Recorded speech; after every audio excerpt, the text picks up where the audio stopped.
Depois levaram Jesus da casa de Caifás para o pretório. Era cedo de manhã. Eles não entraram no pretório para não se contaminarem, mas poderem comer a Páscoa. Então Pilatos saiu para lhes falar e lhes disse: que acusação trazeis contra este homem?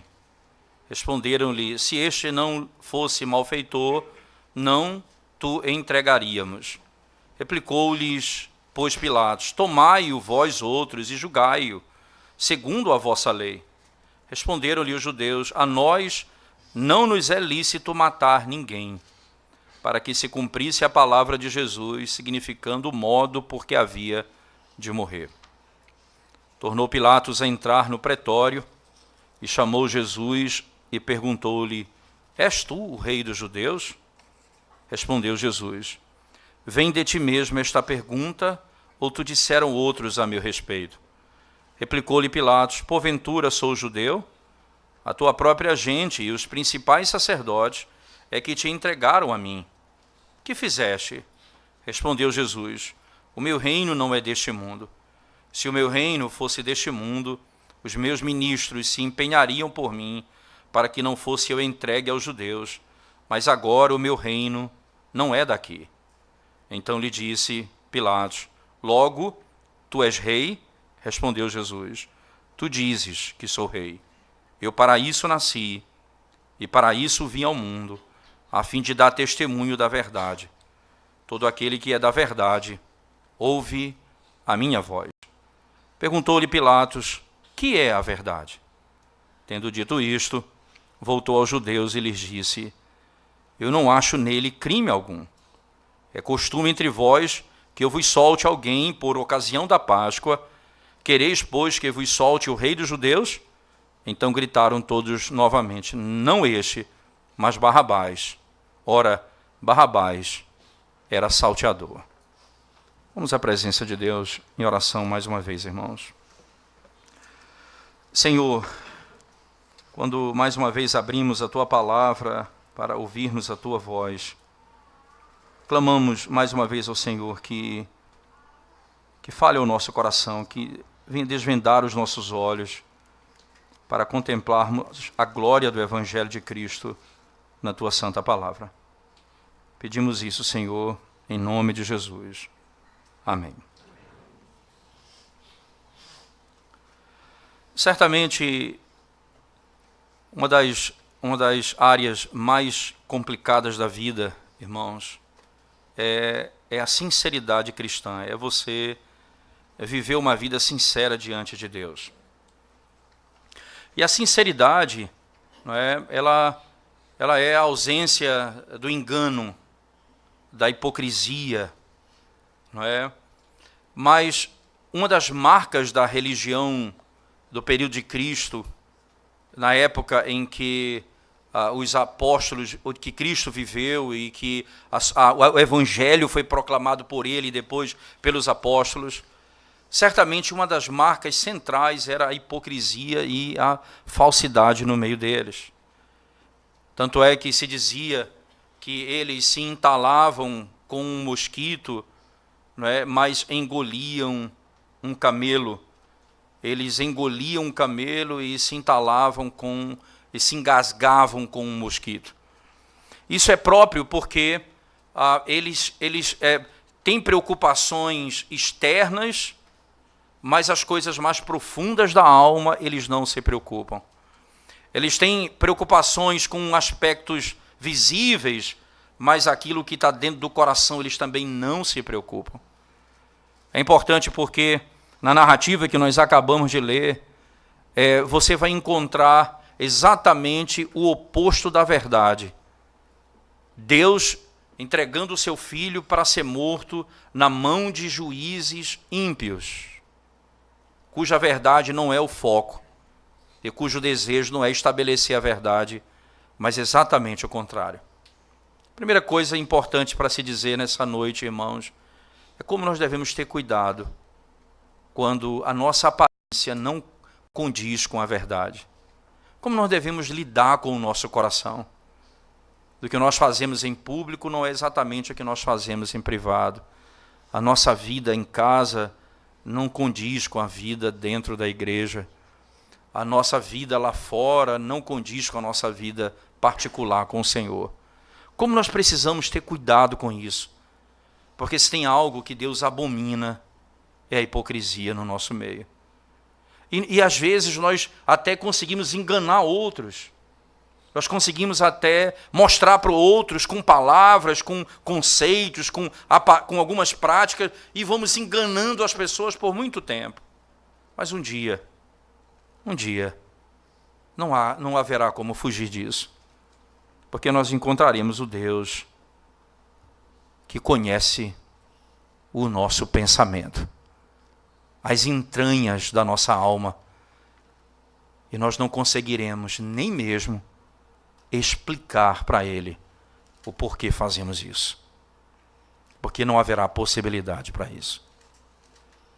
O texto, irmãos, é interessante. Volte comigo para João 18. Perceba como a narrativa começa. Tendo Jesus dito estas palavras. Entende? Não é? Quais são as palavras, as que antecedem? E perceba que no capítulo... esse é o capítulo 18, verso 1. Tendo dito estas palavras, saiu juntamente com seus discípulos para o outro lado do ribeiro Cedron. E aqui, Jesus tendo feito a oração, ele entra no contexto da morte. Nesse momento, a narrativa descreve Pedro negando Cristo, onde aquele apóstolo que disse que falaria a verdade e que morreria por Cristo, como Cristo disse, nega a Cristo. Na sequência, esses homens à noite chegam para prendê-lo, não é? Quando ele é levado para se encontrar com Anás, para poder ser julgado, o julgamento dele é falso. Como eles não podem matá-lo, eles precisam de uma autorização superior, até porque também era Páscoa e não podiam fazê-lo. Ele leva então para Caifás. E quando chega lá, já era amanhecendo o dia. Isso é bem interessante, verso 28. Depois levaram Jesus da casa de Caifás para o pretório. Era cedo da manhã. Veja que o texto descreve o tempo, porque isso tudo que aconteceu anteriormente foi durante a noite. Eles prenderam Jesus no jardim à noite, eles julgaram Jesus à noite, e quando já estava amanhecendo, cedo de manhã, eles chegam com ele para ser julgado por Caifás. Mas veja a preocupação desses homens. Verso 28. Era cedo de manhã, eles não entraram no pretório para não se contaminarem, mas poderem comer a Páscoa. Eles não queriam se contaminar, mas porque eles queriam comer a Páscoa. Interessante, quanta iniquidade. Quando Jesus diz, irmãos, abertamente, que o que contamina o homem é o que sai do coração. Eles não conseguiam perceber que eles carregavam mais poluição dentro dos seus corações do que eles poderiam contrair entrando em um lugar que eles chamavam de profano. E eles se preocupam com questões menores e negligenciam as que são mais importantes. Eles não querem se contaminar, mas não têm nenhuma preocupação em fazer falsas acusações, em mentir, em se levantar contra o Filho de Deus para um julgamento falso.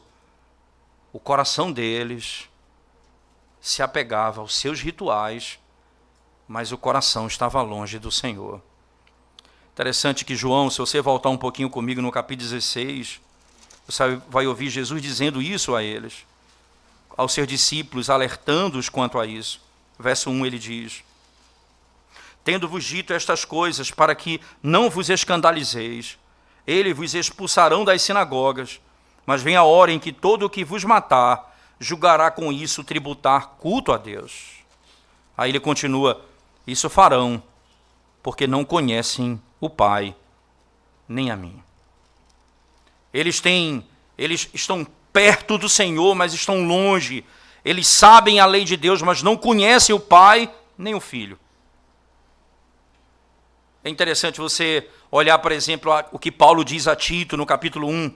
Por favor, irmãos, Tito, capítulo 1, versos 15 especificamente. Veja as palavras específicas do apóstolo a Tito, a linguagem bem clara. Tito 1, verso 15, ele diz assim: todas as coisas são puras para os puros, todavia para os impuros e descrentes nada é puro, porque tanto a mente como a consciência deles estão corrompidas. Nada é puro, as suas mentes são poluídas. Isso é próprio do incrédulo, é próprio do descrente. Ele tudo que ele vê é próprio da maneira como está o seu próprio coração. Ele não consegue averiguar e julgar as coisas coerentemente, porque ele julga segundo o seu próprio coração. E o que é que o coração se importa com as coisas externas? O que é que o coração se importa com as coisas menores, com as de menor importância? E ele não consegue definir exatamente o que é o certo e errado. Esses hipócritas, diz Calvino, embora eles estivessem tão cheios de malícia e de ambição, de fraude e de crueldade e avareza, a ponto de quase infectar céus e terra com o seu cheiro abominável, eles estão apenas com medo da poluição externa do lugar profano.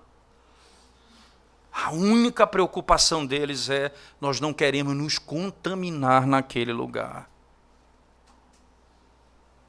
Coração cheio de malícia, coração cheio de ambição, cheio de fraude, cheio de crueldade, cheio de avareza. Calvino diz que estavam a ponto de infectar céus e terra com um cheiro abominável que saía deles.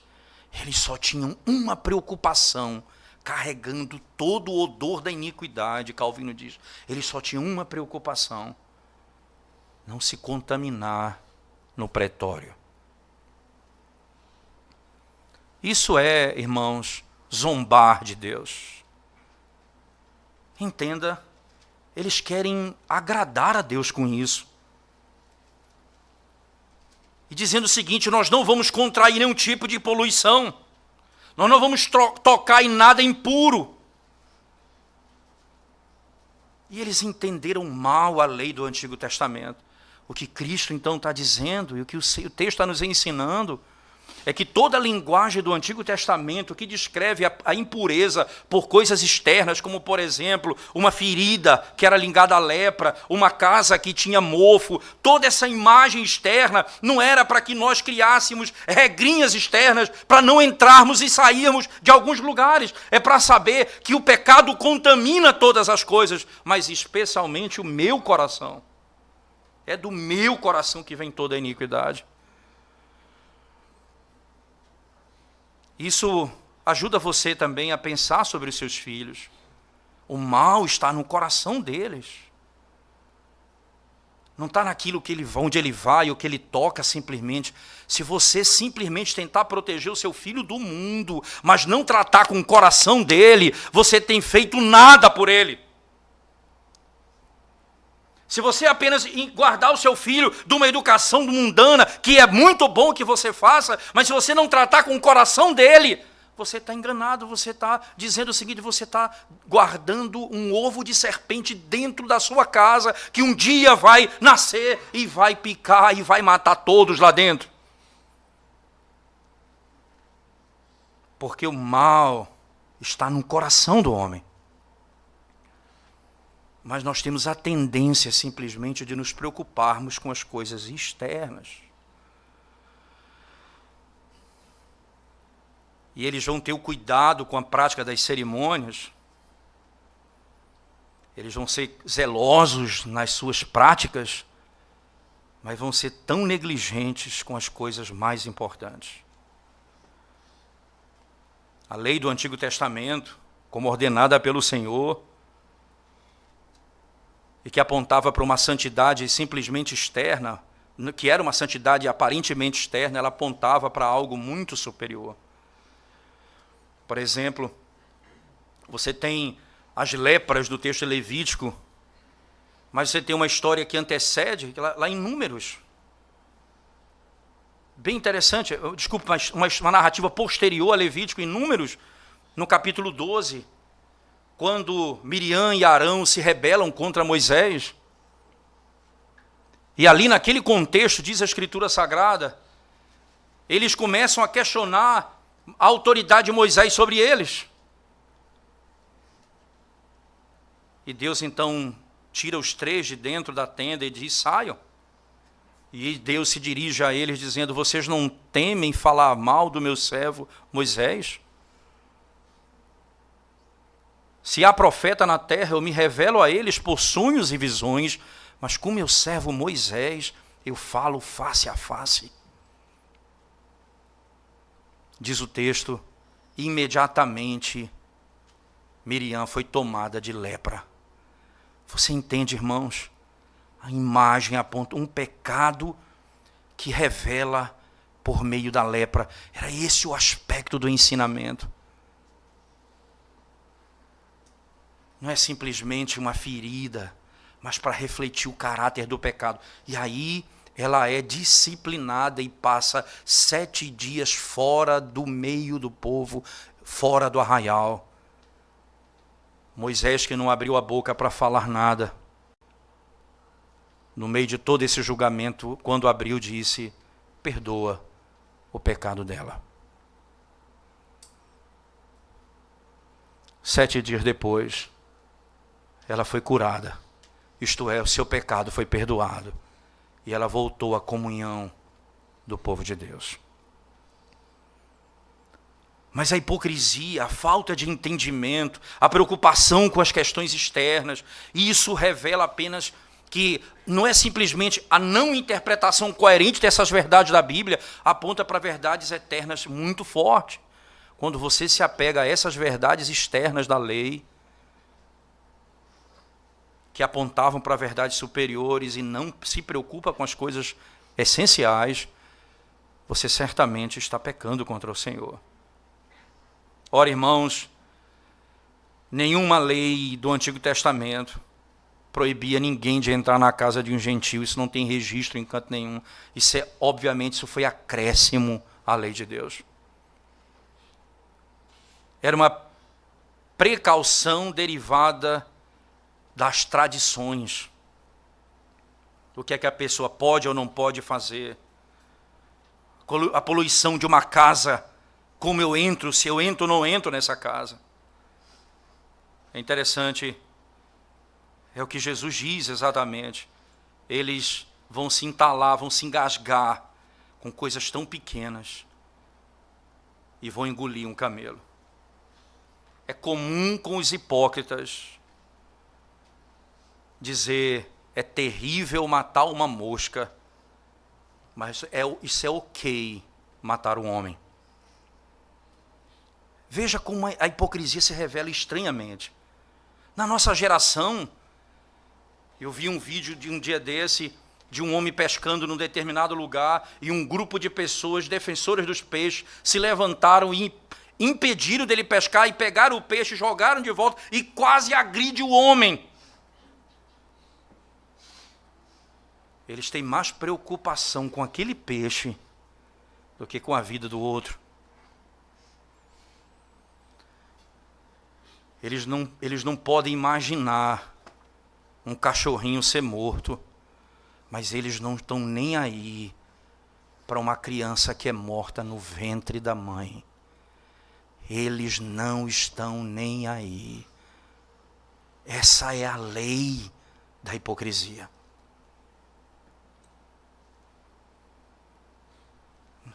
Eles estão matando o Filho de Deus. Eles estão mentindo ao Senhor Deus da verdade, ao Deus que fala a verdade e que conhece a verdade no íntimo. Mas ao mesmo tempo, com a pose da hipocrisia, eles dizem: nós não entraremos nesse lugar porque nós vamos nos contaminar. O coração jorrava iniquidade. Calvino, repetindo as palavras dele, era capaz o pecado daqueles de contaminar o céu e a terra com o cheiro que saía da sua alma.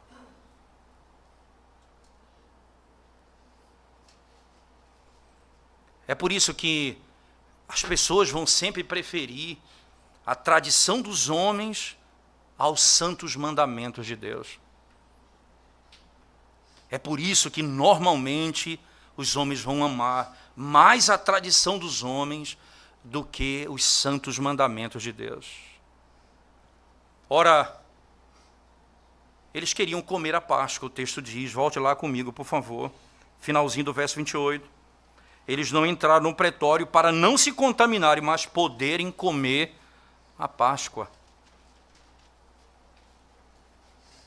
Interessante, irmãos. Eles supunham que a impureza estava confinada dentro da casa do governador. Mas eles não hesitam,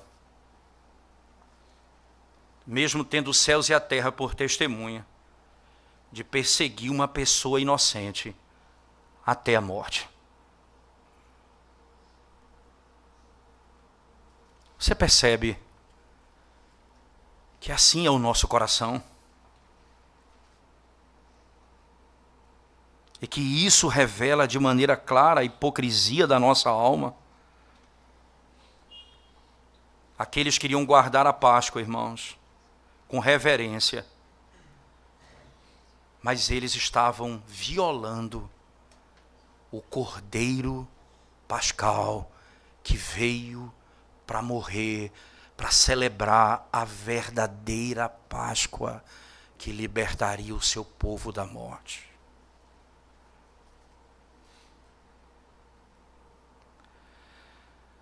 Interessante pensar em tudo isso, porque quando o texto descreve o coração deles, por favor, na sequência, no 29, você vai ver o que Pilatos vai fazer.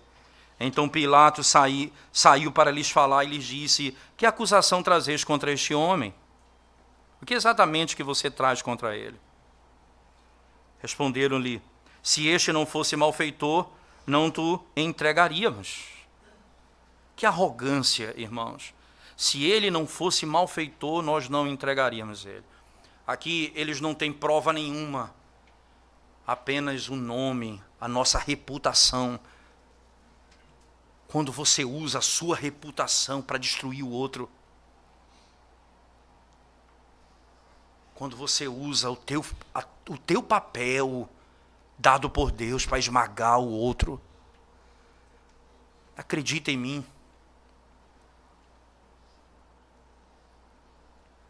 O coração do homem é capaz de tais coisas. Deus colocou esses homens com honra. Deus colocou esses homens para serem juízes. Deus deu a esses homens autoridade para poder livrar o inocente e para condenar o culpado. Deus deu a esses homens condições para isso, autoridade para isso. Deus os colocou em alta honra. Mas eles estavam cegos por sua própria grandeza. Eles não entenderam que aquilo era para ser usado para a glória de Deus, mas eles permitiram a si mesmo fazer tudo o que eles quisessem, não o que Deus ordenava. Porque eles estavam intoxicados pela soberba, pela arrogância. Preste bem atenção, irmãos. Cristo foi tratado como malfeitor, não por razão de fato, mas porque eles acusavam a Cristo de malfeitor. Se ele chegasse à verdade da questão, aquilo que de fato aconteceu, eles teriam sabido que Cristo só fez dar vista aos cegos, ressuscitar os mortos, fazer o coxo andar, trazer vida e salvação aos que estão perdidos.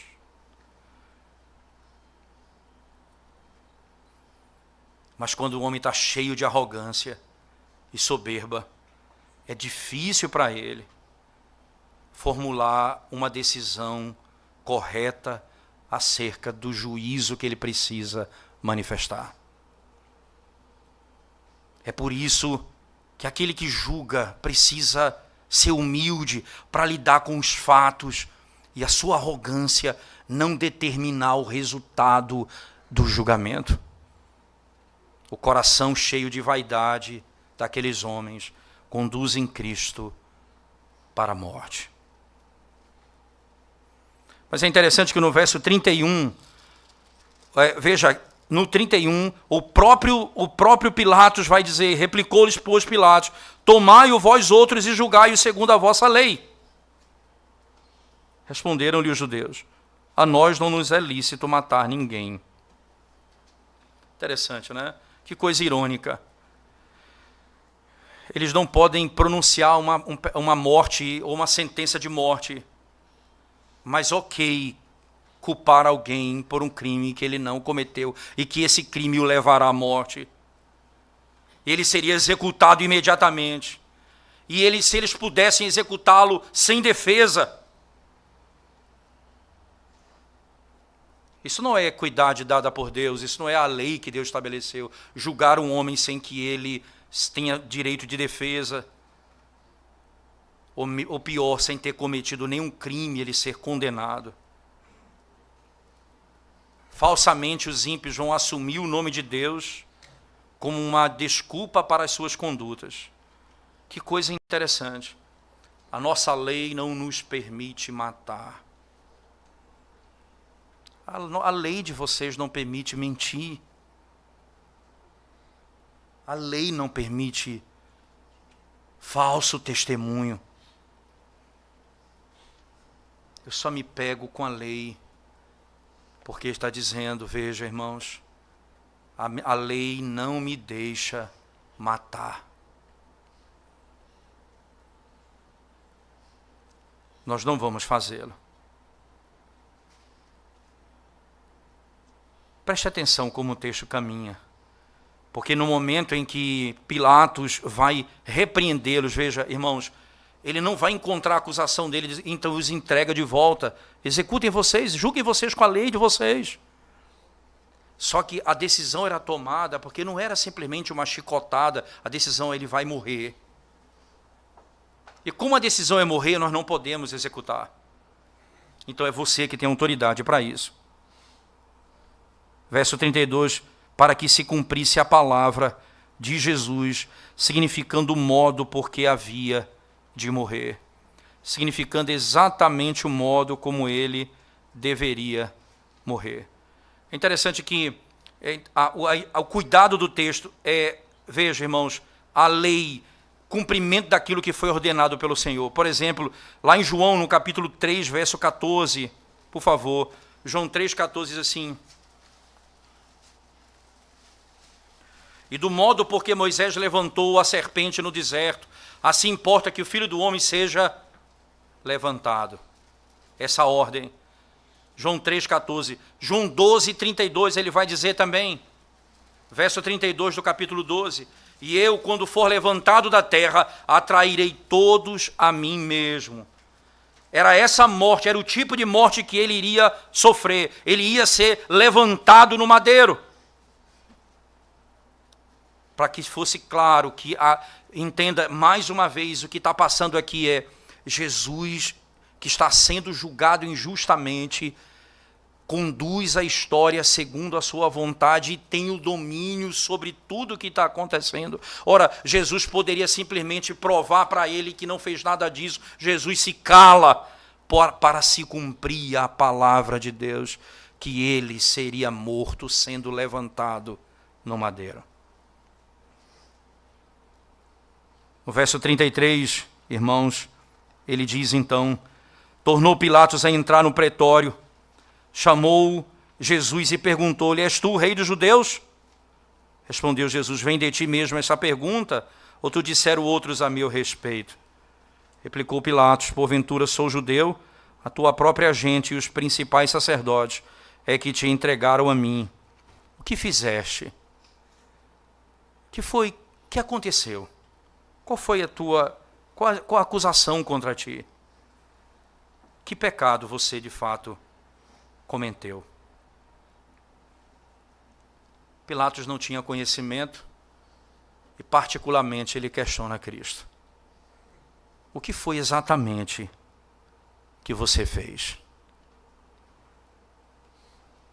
Porque é nessa pergunta, irmãos, de Pilatos, o desejo de prescrutar a verdade. Como juiz, como aquele que vai dar sentença, ele precisa saber o que de fato aconteceu. O que eles queriam não era saber a verdade, eles queriam simplesmente dizer, você não confia em nós, nós trouxemos ele porque ele é um malfeitor, executa ele. Mas ele chama e diz o que foi exatamente que você fez. Na sequência, no verso 36, então, Jesus responde, o meu reino não é deste mundo. Se o meu reino fosse deste mundo, os meus ministros se empenhariam por mim, para que não fosse eu entregue aos judeus, mas agora o meu reino não é daqui. Veja as palavras de Jesus como são interessantes.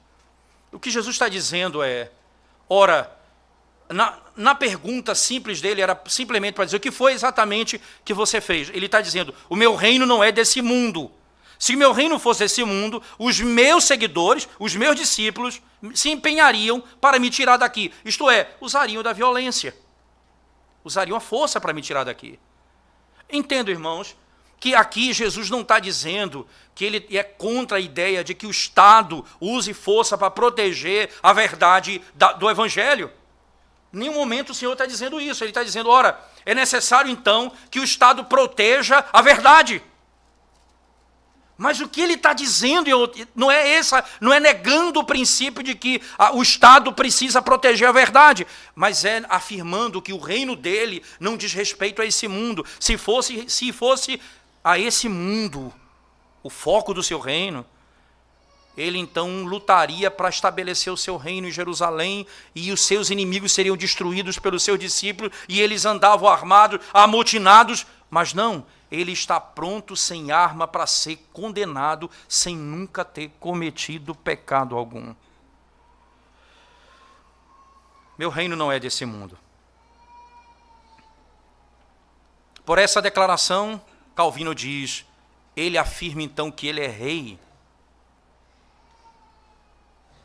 Ele declara, ele diz categoricamente que ele fala a verdade, e não há nenhum desacordo entre a ordem do reino dele e a ordem do governo político. Isso é muito importante ser entendido. O que ele está dizendo, eu sou falsamente acusado. Veja, melhor se Jesus tivesse dito assim, se tivesse dito, eu fui falsamente acusado, né, e aqui eu estou tentando mostrar para você que eles são ruins, que eles não têm feito a verdade, praticado a verdade. Seria simplesmente uma resposta que iria dizer a eles, veja, de fato, o Senhor não tem culpa naquilo que estão te acusando, mas Jesus apenas mostra, se fosse esse o meu reino, seria esse o meu discurso. Seria para tentar provar isso, mas não é essa a minha questão. A minha questão é, o meu reino vai ser estabelecido com a minha morte. O meu reino vai ser estabelecido, e entenda, é parte do caminho da minha vontade e da vontade do Pai, que aquele que veio e nunca cometeu pecado fosse morto, sendo tratado como culpado. Eu preguei acerca do reino de Deus, mas esse reino é espiritual. Esse reino é espiritual. Os membros desse reino, não é? E é interessante isso, a igreja do Senhor, pensando nesse aspecto, quem são os membros da igreja de Cristo? Não são aqueles que têm certidão de nascimento de um local, de um país ou de uma nação. O membro da igreja de Cristo são aqueles que nasceram de novo. Por isso, o reino dele não é desse mundo. O meu reino não é daqui. O Senhor, essa defesa que Cristo faz no texto, diante de Pilatos, não é? Ele vai mostrar categoricamente para revelar apenas a natureza do seu reino. O meu reino é espiritual, o meu reino não é comida nem bebida. O meu reino é espiritual,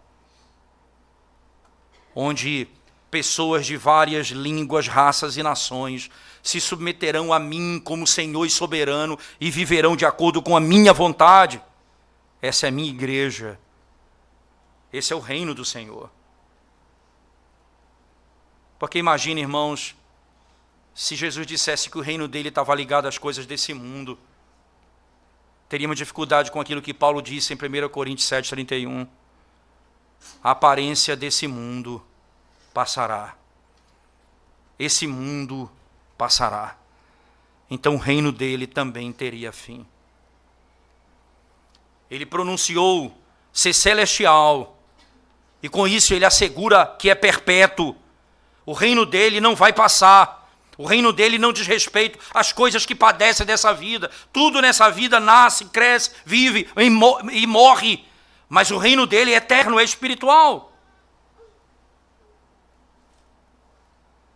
E é por isso que ele tem certeza disso, que todos aqueles que se submetem ao seu senhorio vão poder viver eternamente. Mesmo quando o mundo estiver em convulsão, quando a igreja estiver passando por dificuldades terríveis, perseguição, quando a igreja for quase destruída pelos inimigos da igreja do Senhor, a igreja pode ter certeza de que nós estamos firmes, porque o reino de Deus não é desse mundo. Essa é a lógica de Cristo. Embora inumeráveis tempestades venham sobre nós e possam agitar o reino de Cristo, nós podemos ficar tranquilos, porque nós somos separados do mundo, nós somos membros desse reino, esse reino é espiritual. É interessante que os judeus buscavam um conceito de um reino terreno, tanto é que quando Cristo ele ressurge dentre os mortos e está a ponto de ser assunto aos céus, como diz lá em Atos capítulo 1, eles ainda perguntam: Senhor, quando restaurarás o reino de Israel? E a resposta de Cristo é: não cabe vocês saberem tempos ou épocas. E Jesus vai adiante e diz assim, nas suas próprias palavras, que recebereis poder ao descer sobre vós o Espírito Santo, e sereis minha testemunha em Jerusalém, Judeia, Samaria e até os confins da terra. E veja, irmãos, preste bem atenção nisso, o meu reino, ele não tem um limite geográfico, ele começa aqui e vai até os confins da terra, e o meu reino é espiritual, o meu reino está espalhado em toda a face da terra, todos aqueles que se submetem à minha vontade. O meu reino não é deste mundo. Olha o que Jesus está dizendo também, que não haverá necessariamente um choque entre o governo ordenado por Deus, politicamente ordenado por Deus, e o governo dele, porque ele vai governar todas as coisas e cada um terá sua esfera de ação, mas é óbvio que é necessário que você entenda que o reino dele não é um reino político, não é um reino que está estabelecido numa terra, num local, numa cidade. O reino dele é espiritual. A natureza desse reino não é de acordo com a carne, isto é, não está associada à luxúria, às coisas que um rei deseja nessa terra, mas está ligado não às coisas aparentes desse mundo, mas àquilo que não se compara com essa terra, aquilo que é superior à glória desse mundo. Lembro das palavras de Davi, o grande rei de Israel, que tinha um governo nas suas mãos, que governava uma nação forte e poderosa, que crescia e avançava. Nunca Israel conquistou tanto quanto no tempo de Davi e Salomão. As terras foram conquistadas, a sabedoria era conhecida, mas nunca Davi disse: a maior alegria de um rei é ter domínio sobre tanta gente. Davi disse: feliz o homem cujo pecado é perdoado. Feliz o homem cujo pecado é perdoado. O Senhor diz: o meu reino não é desse mundo. Perceba, irmãos, que aqueles então não pertenciam ao reino de Deus. É isso que Cristo está dizendo. O que eles buscam? As coisas externas. O que eles querem? As coisas terrenas. Eles estão preocupados com a contaminação do pretório, mas não estão preocupados com o pecado do seu próprio coração. eles não pertencem ao meu reino. Porque o reino deles termina aqui, juntamente com eles. O reino de Deus está dentro de vós, diz o Senhor por meio de Lucas. O reino de Deus habita em nós e é estranho a esse mundo, porque a condição desse reino é completamente diferente. Ora, veja as palavras do Sermão do Monte: bem-aventurados os pobres de espírito, porque deles é o reino dos céus. Você percebe? Quem vai assumir esse reino? Os pobres de espírito, os que dependem de Deus e não de si mesmos. Bem-aventurados que choram, porque serão consolados.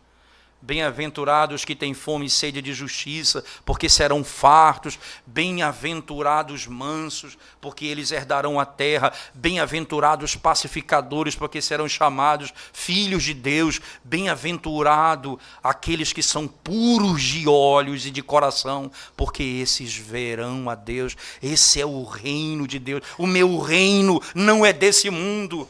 Os que vão entrar nesse reino não é aquele que tem o poder dessa terra, mas o pobre de espírito. O que é o pobre de espírito? É aquele que tem necessidade, mas não tem como comprar. Exatamente assim nós chegamos a Deus dizendo: ó Deus, eu careço de salvação, mas eu não posso adquirir com a minha própria mão. Então ouvimos a voz do profeta Isaías dizendo: todos vós que tendes sede e fome, vinde, comei e bebei, sem dinheiro e sem preço, comei de graça, bebei de graça. Esse é o reino dos necessitados, dos que carecem dele, dos que choram, dos fracos, porque a força desse reino é do Senhor. Ele diz: esse é o meu reino não é desse mundo. Não está ligado a pertencer a um governo, ao pretório, especificamente às coisas externas dessa terra, mas está ligado às coisas da sua alma. Você é membro desse reino quando você crer no nome de Jesus e você é salvo. É interessante, se você pegar, por exemplo, as palavras de Atos, como Jesus cita, que recebereis poder. Veja, um reino que tem poder. E o poder de quem pertence a esse reino, diz: você recebereis poder e vocês vão ser minhas testemunhas. Que poder que a igreja tem extraordinário. Não é o poder da espada, não é o poder da violência. João Calvino, ainda comentando esse texto, diz, para que fique claro, que o Senhor não é contra a ordem política, ele só está fazendo distinção do seu reino, desse mundo. Mas ao mesmo tempo, Calvino diz,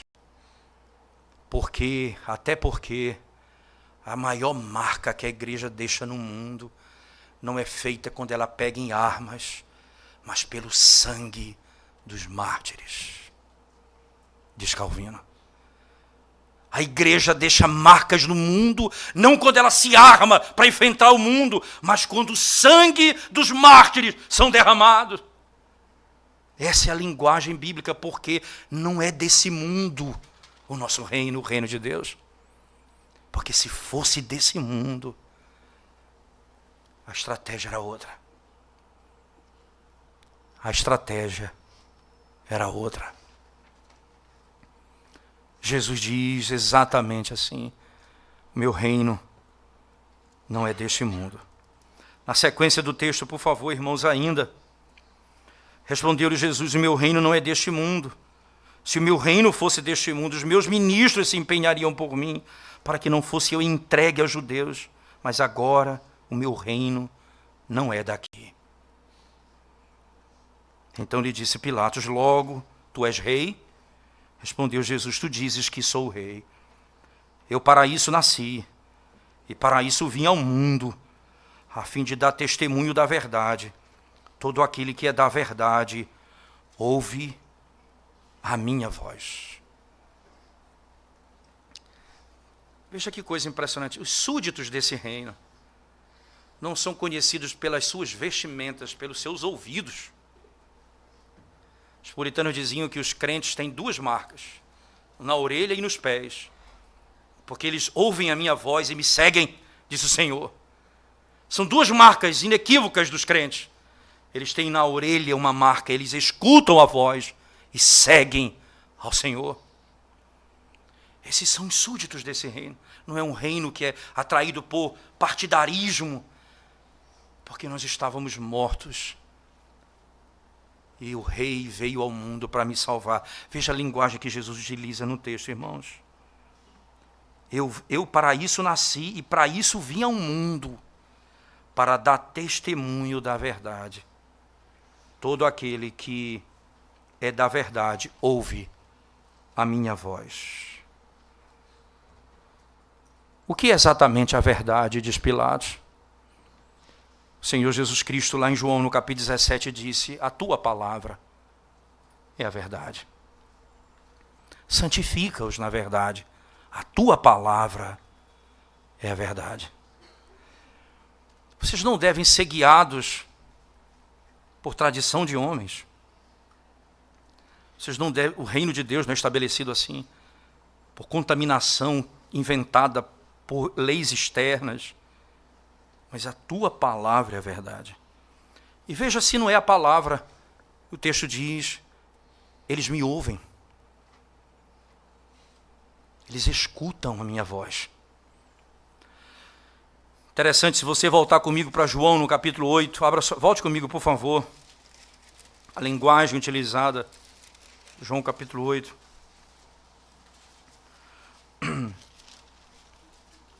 Verso 40 em diante diz o texto sagrado: mas agora procurais matar-me, a mim que vos tenho falado a verdade, que ouvi de Deus, assim não procedeu Abraão. Vós fazeis obra de vosso pai. Disseram-lhe eles: nosso pai, nós não somos bastardos, temos um pai que é Deus. Replicou-lhe Jesus: se Deus fosse de fato o vosso pai, certamente me havia de amar, porque eu vim de Deus e aqui estou, pois não vim de mim mesmo, mas ele me enviou. E qual a razão porque não compreendeis a minha linguagem? É porque sois incapazes de ouvir a minha palavra. Sabe, vocês não me entendem. É porque vocês são incapazes de compreender a minha palavra. Essa marca é tão real, irmãos, que na primeira carta de João, um texto já citado em outro momento, mas vamos voltar a essa carta. Primeira carta de João, mesmo autor, mesmo espírito, mesmo princípio. 1 João capítulo 6, por favor. Na realidade, é capítulo 4, desculpa. 1 João capítulo 4. Até porque 6 não existe. 1 João 4. Do verso 4 até o verso 6, diz assim a palavra de Deus: filhinhos, vós sois de Deus, e tendes vencido os falsos profetas, porque maior é aquele que está em vós do que aquele que está no mundo. Eles procedem do mundo, por essa razão falam da parte do mundo, e o mundo os ouve. O mundo ouve os falsos profetas. Agora o verso 6. Nós somos de Deus. Aquele que conhece a Deus nos ouve. Aquele que conhece a Deus nos ouve. Aquele que não é da parte de Deus não nos ouve. Nisto reconhecemos o espírito da verdade e o espírito do erro.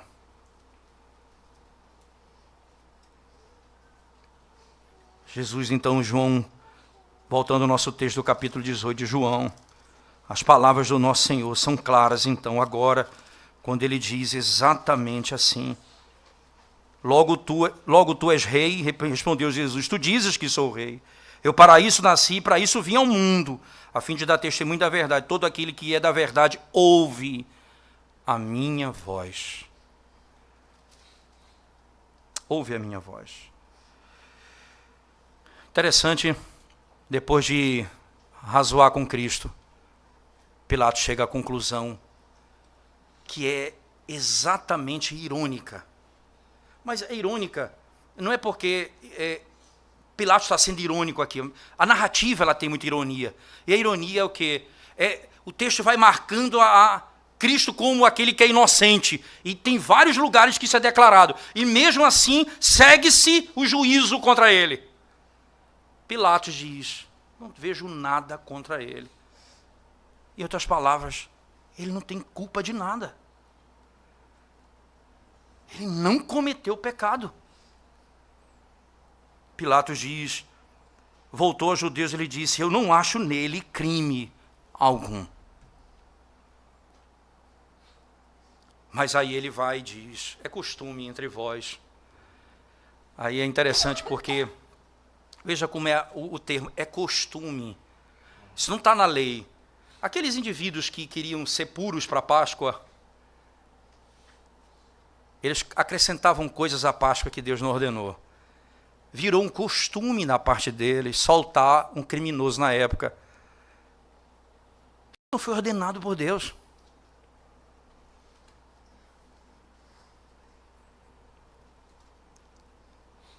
Não foi ordenado por Deus. E aí o que é que acontece? Vocês querem que eu solte quem? Jesus? Disseram não. Que ele seja crucificado. Nós queremos Barrabás, o salteador.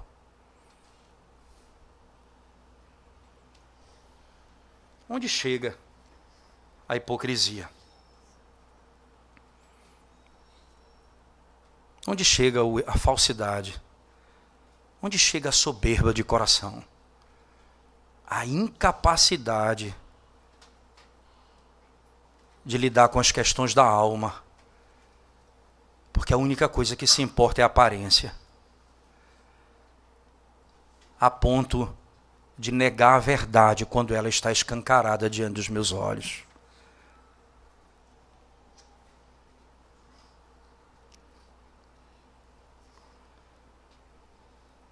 Que coisa terrível aqui.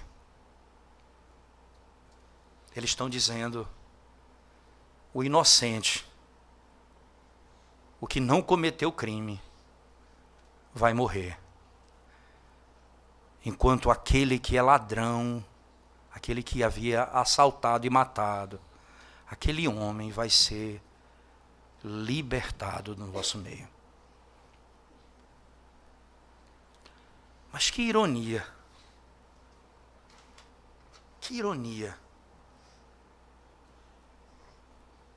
Porque foi na morte de Cristo que a esperança chegou para o ladrão, para o matador, para o roubador, para o prostituto,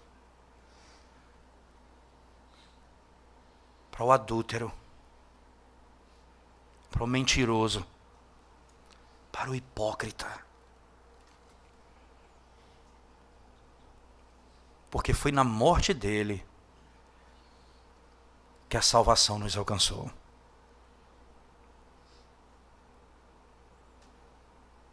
Foi lá na cruz. E todas as sentenças dos homens, ele é inocente. Ele não cometeu crime. Mas mesmo assim, nós vamos matá-lo. E na sua morte, você imagina, ele precisava passar por isso.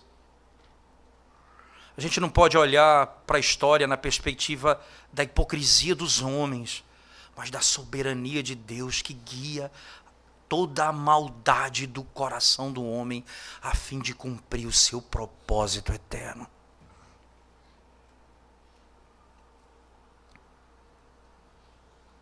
O seu propósito eterno. Havia um ainda que precisava ser salvo antes da sua morte. E não era Barrabás ainda, talvez. Havia um ladrão de um lado e um ladrão do outro lado. Então, um deles disse, se tu és o Senhor, nos livra daqui, nos tira daqui, manda anjos. O outro disse, você não teme falar isso de um inocente. Nós estamos aqui porque cometemos um crime. ele nunca pecou. Outra declaração, ele é inocente. Ele está indo para a cruz e todas as vozes de todos os lados, não só do céu, não só dos profetas, mas de todos os lados dizendo, ele é inocente. E quando ele morre e o céu escurece, aquele que estava matando a Cristo diz, verdadeiramente esse é Filho de Deus. É para você ver que é assim que o reino de Deus conquista os seus súditos. É por meio da morte do seu Filho. É assim que nós entramos no seu reino. É assim que os nossos inimigos são vencidos. Porque ele destruiu o diabo, o pecado e o mundo, cumprindo toda a vontade de Deus e morrendo sem nunca ter pecado. Então de lá se ouviu a voz mais doce no meio do momento em que a ira estava a ponto de ser lançada sobre ele. Pai, perdoa-os, porque não sabem o que estão fazendo.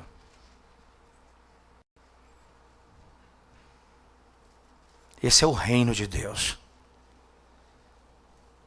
É assim que os seus súditos entram no seu reino.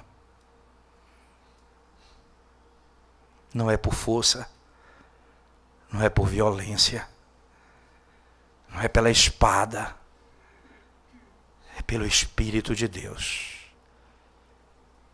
que o reino de Deus é tomado. Nessa noite, irmão, avalie o seu coração. Quanto você vive de aparência? Quanta falsidade você encontra na sua alma? Lembre-se de Davi. Depois de confessar o pecado, disse: Tu amas a verdade no íntimo. Tu amas a verdade no íntimo. De que adianta estarmos no meio dos irmãos quando a falsidade é a única verdade que eu conheço?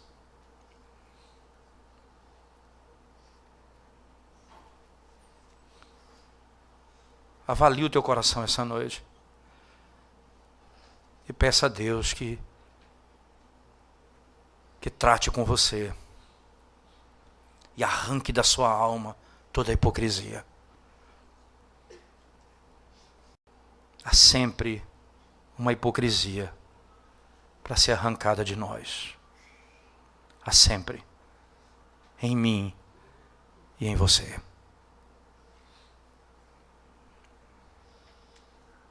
Mas ao mesmo tempo, irmãos, assim como o nosso Redentor mentiram, depois vão cuspir, bater nele. Não houve fracasso. Ele estava conquistando o seu reino. Então não tema quando as aflições, os temores, o sofrimento, a morte, o nosso reino, o reino do nosso Senhor não é daqui. Então tranquiliza o teu coração no meio da turbulência da tua vida, porque esse reino pertence àqueles que dependem exclusivamente do Rei de toda a terra, Jesus Cristo. A Ele e somente a Ele toda a glória. Vamos orar ao Senhor mais uma vez. Ó Senhor, Senhor nosso, essa verdade fala profundamente ao coração de cada um, ao meu coração em particular. Ó Deus, quanta facilidade nós temos, Senhor, para vivermos de aparência. Quanta facilidade, Senhor.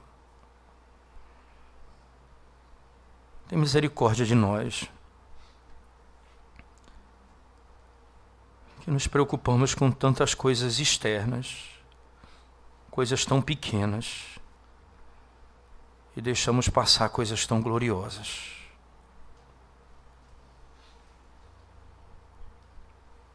Porque o mal está no nosso coração. É dele que flui toda a mentira, todo o roubo, todo o adultério, toda a prostituição. Por isso, Senhor, limpa o nosso coração. Por isso, Senhor, não nos permita limpar o copo externamente enquanto internamente está sujo. Nos ensine a guardar a Tua palavra no nosso coração, para não pecarmos contra Ti. Abençoa-nos, Senhor, nessa noite. Em nome de Jesus nós oramos. Amém, Senhor.